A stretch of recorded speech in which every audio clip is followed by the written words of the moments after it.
Skull Merchant has arguably the worst reputation in Dead by Daylight's killer history. Ever. That may sound like a loaded statement, but it's really not far from the truth.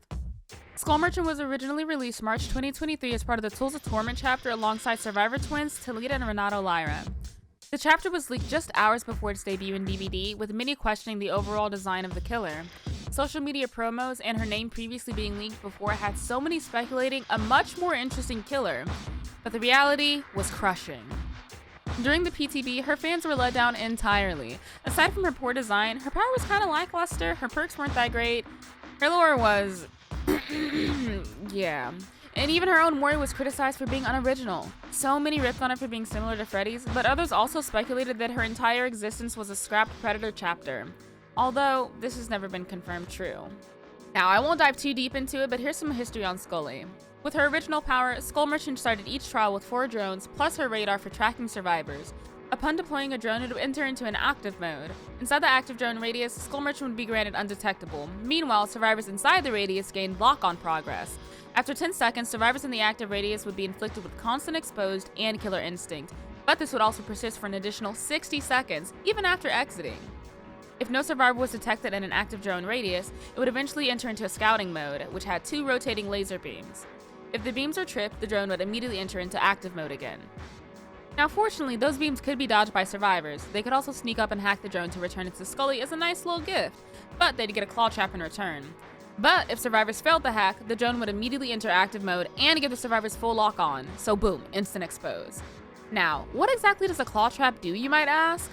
Well, it gave your location to her radar until the battery life ran out after about 45 seconds, and if you had a claw trap but came across a drone in scouting mode, it would enter into its active mode.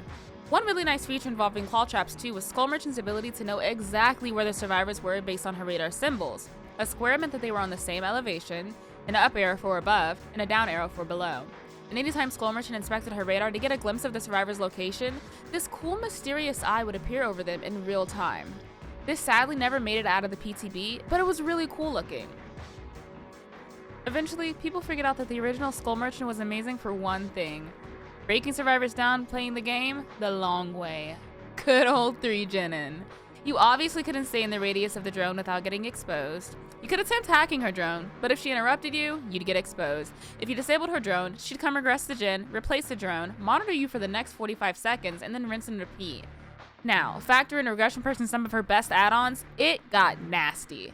This was also right before Pain Res was turned into a token-based perk, and there was no gen regression limit either. These games lasted a while.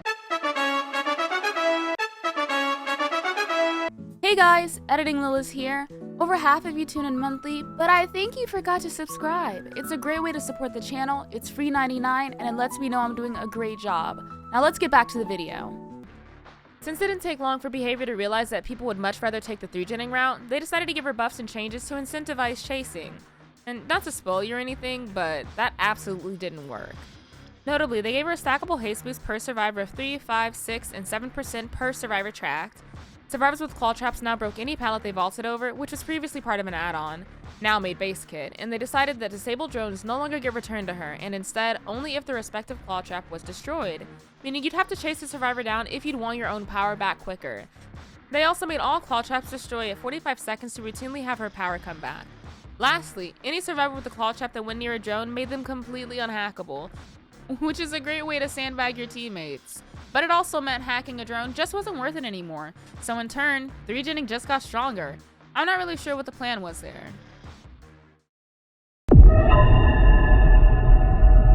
July 22nd, 2023, a roster of what would be considered the best Dead by Daylight players came together to scrim against somebody claiming to be unbeatable. But turns out, he was right. Well, almost. The team was held hostage for an entire hour just by 3-genning. The match was publicized and it spread like absolute wildfire. Copycats, so many YouTube videos, and DCing ensued. This undoubtedly did irreparable damage to Skull Merchant's reputation. This strategy would leave survivors super frustrated as many Skull Merchant players co-opted this strategy. Seriously, 9 times out of 10, as soon as you load in to this on your HUD, you knew you were in for a snooze fest. Many survivors gave up by DCing, going AFK, or just going next on hook. DC bots weren't even added in yet, so once your teammate was gone, it was a wrap. And eventually, it got so bad that she became the killer with the highest kill rate, which she found out after Behavior posted official stats themselves. This was pretty wild to see. Thankfully, they tried again, which is a good thing, right? Well, they upped her drone count from 6 to 4, gave her an undetectable after deploying a drone for 8 seconds instead of needing to be in the radius. Claw trap survivors no longer destroyed the pallets they vaulted over, and disabling a drone no longer gave a claw trap. It instead disabled the drone for 45 seconds, and the constant active zone was changed to just the 2 rotating beams. 1 scan from a beam would apply 1 stack of lock-on, and 3 scans or stacks of lock-on would give survivors a claw trap, and a claw trap meant that you got injured and broken. 3 stacks of lock-on for a healthy survivor gave a claw trap, 3 stacks of lock-on to an injured survivor gave a claw trap and deep wound. Oh, and survivors with a claw trap detected by a drone would receive 10% hindered for 6 seconds. However, to avoid this, you either had to dodge the rotating beams or just crouch mid-chase. She couldn't 3-gen as effectively, thank God, but this was still not enough for most people. Sure, she was a lot weaker in comparison, but players found her incredibly annoying due to the amount of status effects you were given, like injured, broken, hindered, and so much more depending on add-ons, all while Scully got tracking and haste. Now that the dust has mostly settled, behavior gave her some final tweaks to make her feel better. This was the ability to rotate her drone's beams, recall them at any time, increase drone beam speed, quicker deployment rate, and also no cooldown on deployment. This was better, but she was so far from what she was originally advertised as, leaving longtime fans of her disappointed. Unfortunately, every iteration of her just has not been well received at all. It has honestly sucked for both sides, but I'd argue it's much worse being a fan of her because she's been destroyed. And although another rework is inbound, her fans are just stuck waiting. Look, behavior fumbled the ball several times at Skull Merchant, and ultimately, their refusal to properly address her problems quickly led to her having the worst reputation thus far. And I also try not to lead with my own bias, but the majority of Skull Merchant players I've played against have been rather odd. By odd, I mean BMing me in a number of ways like hitting on hook, humping, and some spicy in-game chats. I felt a lot more when her kit was more abusable, leading to the average gamer TM taking out their usual frustrations, but I see it less often now, of course, since she's weaker, but with a bit more passion, because I do genuinely believe some players are rightfully upset about their favorite killer being reduced to nothingness. Understandable, sure. Justifiable? No, not at all, but interesting, nonetheless. And with the slight previews of her rework that we've seen, I'm not exactly sure if I'm that much more hopeful, honestly. But I am happy that they're giving her another chance. I just really wish that they would have had the rework ready before they absolutely gutted her. That's all we have for today, guys, but if you like my content or you think I'm doing a good job, consider subscribing once again. I'll catch you on my next YouTube, Twitch, or TikTok stream from all of my links below. See you later, everybody.